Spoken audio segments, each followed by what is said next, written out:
Et Dominique, eh bien, l'une des grandes tendances du moment, c'est le covoiturage. C'est économique, c'est écologique et c'est convivial. Alors c'est convivial, Marie, mais c'est un vrai business aussi. Il faut savoir qu'il y a quelques semaines à peine, la SNCF, qui considère le covoiturage comme un vrai concurrent, a racheté deux des principaux acteurs du marché, easycovoiturage.com et 123envoiture.com. L'objectif, c'est contrer l'un des leaders du marché européen, Blablacar, qui est en train de s'installer vraiment un peu partout. Retenez ce chiffre, il y a chaque mois en Europe 600 000 personnes qui voyagent avec Blablacar, c'est absolument énorme.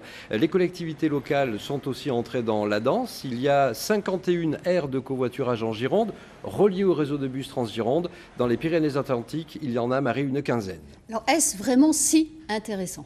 Des exemples, à quitter le matin, c'est du concret, c'est des bons plans, c'est de quoi faire des économies. Vous voulez faire Pessac-Bayonne ce vendredi soir, Claire vous y amène. Elle vous propose de le faire pour 11 €. L'équivalent en train, c'est 30,30 €.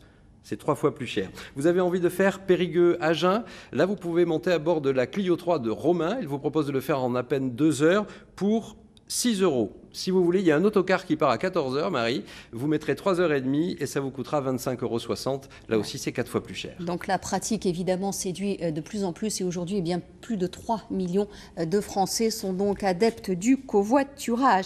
Dominique, on peut concilier achat, mode et solidarité. On l'a vu dans Aquitaine Matin déjà avec l'association Envie par rapport à l'électroménager. Là, c'est absolument génial. Vous avez à la maison trop de fringues, elles ne vous vont plus, elles ne sont plus à la mode, elles sont de bonne qualité, s'il vous plaît. Vous les amenez dans les containers de l'association Envie, il y en a plusieurs en Gironde. Et là, c'est génial parce que c'est une vraie chaîne d'économie solidaire qui se met en place, du chauffeur qui vient récupérer les vêtements dans le container, jusqu'aux personnes qui les remettent un peu en forme et à celles qui les vendent dans 6 boutiques écoles. Eh bien, vous aurez permis à des gens de retrouver le chemin de l'emploi.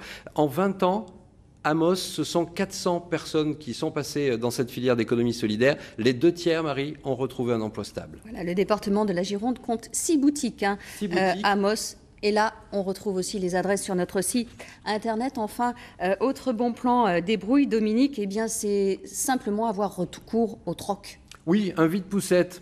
Vous connaissez peut-être Amou, un très joli village dans les Landes. C'est entre Agetmo et Orthès. On est un peu dans le sud des Landes. Là, c'est la 3e année qu'au mois d'octobre, ils organisent dimanche le vide-poussette. Alors, vous pourrez acheter, échanger tout ce qui est lié à l'univers de l'enfant. Ça s'appelle poussette, bien sûr, mais vous y trouverez des objets de puériculture, des jouets, des habits, tout ce qu'il faut. Il y a en plus une vraie convivialité parce que le dimanche, il y a le marché au village d'Amou, un marché dans le sud des Landes de la convivialité et des achats malins. Ça ne peut pas se rater, Marie. Voilà, et puis on peut aussi organiser des trocs-fringues avec ses copines à la maison, tout simplement. Oui, les soirs de match de foot pour libérer les garçons.